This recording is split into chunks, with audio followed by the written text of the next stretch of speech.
emang bener ya, kalau kita lagi ngomongin sesuatu tentang mereka akan datang karena nggak suka kita omongin. Kok jadi merinding gini ya?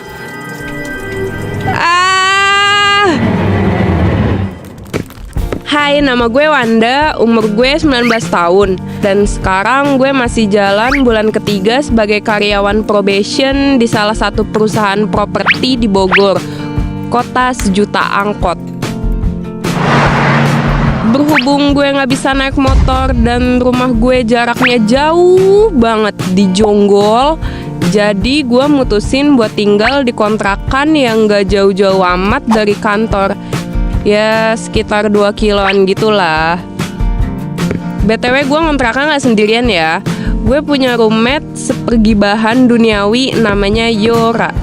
Dia uhti pecinta Korea garis keras. Gue dan Yora punya cerita mistis soal kontrakan.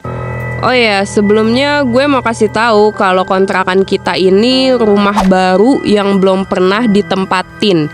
Jadi, gue dan Yora ini adalah orang pertama yang nempatin rumah itu.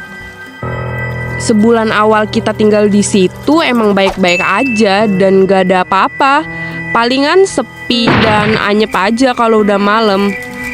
Sampai suatu hari, pas banget baru maghrib, kita pulang kerja dengan perasaan capek plus badan pegel banget. Nah, sekedar mengingatkan ya sobat mistis, berhubung rumah kontrakan kita posisinya paling pojok di perempatan jalan, jadi gue sama Yora tuh punya kebiasaan gak pernah nutup pintu depan dan belakang rumah sampai kita tidur. Karena emang rumahnya tuh panas banget di dalam, pengap gitu loh, kayak oven. Maklum gak ada AC. Dan ya, of course, waktunya mandi dong, biar ketek ini harum mempesona. Giliran pertama gue yang mandi duluan. Pengennya sih mandi bola gitu, suka sebel kalau lagi sampoan, kena mata tuh perih euy. Back to the topic. Tapi nggak tahu kenapa perasaan gue tuh gak enak banget ya. Rasanya kayak ada yang ngeliatin gue. Ya lu tau lah rasanya diliatin tuh gimana. Berasa banget kan. Niatnya sih cuma mau bilang ke Yora, "Kra, tolong tutup pintu belakang dong." Tapi nggak jadi, gue cuek aja. Toh selama ini aman-aman aja kok. Malam pun tiba. Sekitar jam 9 malam gue ngerasa belum ngantuk. Jadi gue putusin buat nonton drakor deh. Judulnya Kutunggu Dudamu Jesi. Efek ketularan si Yora. BTW si Yora udah tidur ya. Dia mah pelor, rebahan dikit aja auto pules tidurnya. Pas lagi adegan romantisnya, kampret si Yora nimpuk gua pakai bantal persis di samping gua. Terus dia bangun sambil cengengesan. Karena kaget gua langsung ngomelin dia. "Apa-apaan sih lu, bikin kaget aja." Tiba-tiba ekspresi wajahnya berubah dari yang awalnya cengengesan malah jadi suram gitu. Dia megang tangan gue dan ngomong, "Nggak, tadi tuh ada yang narik-narik kaki gue." Nada Yora kayak orang loyo dengan rambut yang berantakan parah dah pokoknya. Damn girl, apa-apaan nih? Tapi gue coba membuat suasana jadi tenang. Ada-ada aja lu bikin gue kaget. Kirain lu kebangun gara-gara keinget mantan. Tangan dia gemeter dan makin erat megang tangan gue. Ini beneran Wanda, kayak ada yang megang kaki gue. Keadaan berubah jadi tegang. Gue akhirnya nyuruh Yora buat tidur lagi. "Udah sono tidur lagi lu, kecapean kerja."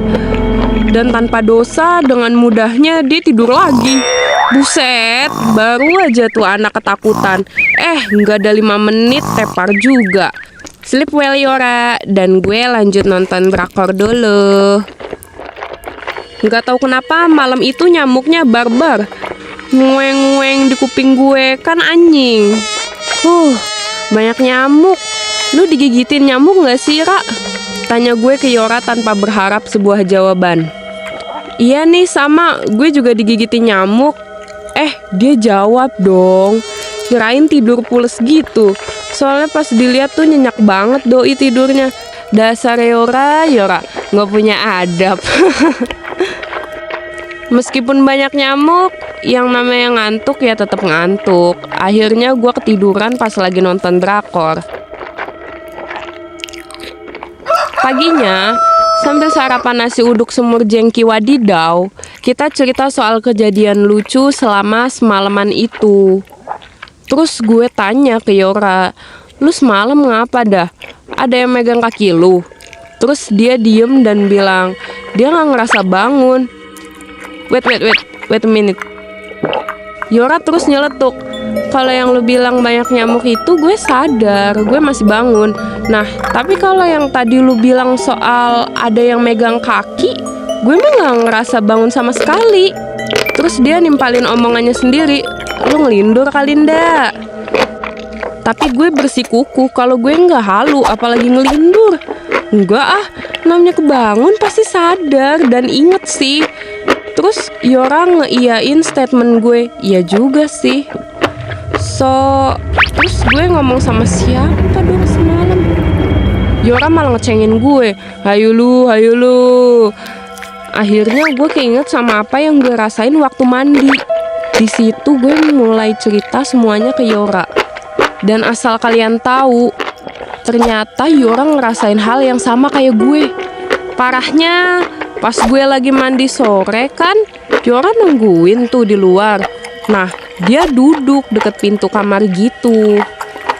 Tahu-tahu dia ngeliat ada kepala anak kecil di pintu bagian bawah lagi ngeliat ke arah kamar dalam.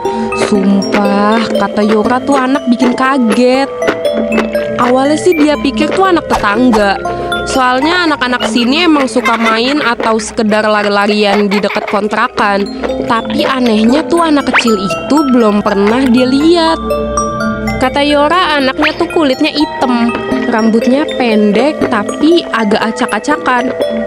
Pas Yora meleng sedikit tuh anak udah hilang. Saking penasarannya dia sampai berdiri terus ngecek ke pintu luar. Tapi apa yang dia cari itu nihil. Setelah dia cerita kayak gitu, gue mikir tuh bocil random siapa ya? Tapi kata Yora kali ini gak ada suaranya. Padahal tiap ada anak-anak pasti selalu rame. Bahkan kalau ada bola mereka yang gak sengaja masuk, pasti ada suara manggil, "Tante," gitu. Tapi ini beda. Ya gue sih cuek-cuek aja dan berusaha gak mau inget hal-hal yang aneh ini. Gue kira peristiwa itu cuma sebatas kejadian aneh ini aja. Nyatanya enggak. Selepas kita sarapan, kita berangkat ke kantor. Di situ gue kaget lihat kaki Yora ada bekas memar gitu. Kayak abis kebentur benda tumpul. Pas gue sentuh, Yora tuh nggak bilang sakit sama sekali. Dan anehnya, Yora baru sadar ketika gue ngasih tahu ke dia. Di situ kita mulai bertanya-tanya, apa yang udah terjadi? Apa maksud semua ini? Apa iya ini cuma kebetulan? Semenjak kejadian itu kita selalu nutup pintu di waktu maghrib dan berharap kejadian ini nggak terulang lagi. Yora semakin rajin sholat dan ngaji, dan pastinya gue juga berdoa minta dijauhkan dari hal-hal yang nggak baik.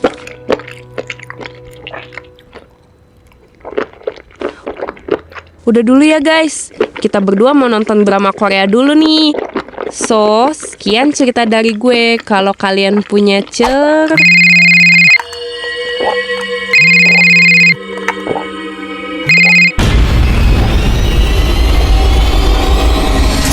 Kalau kalian gak mau mimpi buruk, jangan lupa klik tombol like, share, komen, dan subscribe channel Gue Punya Cerita.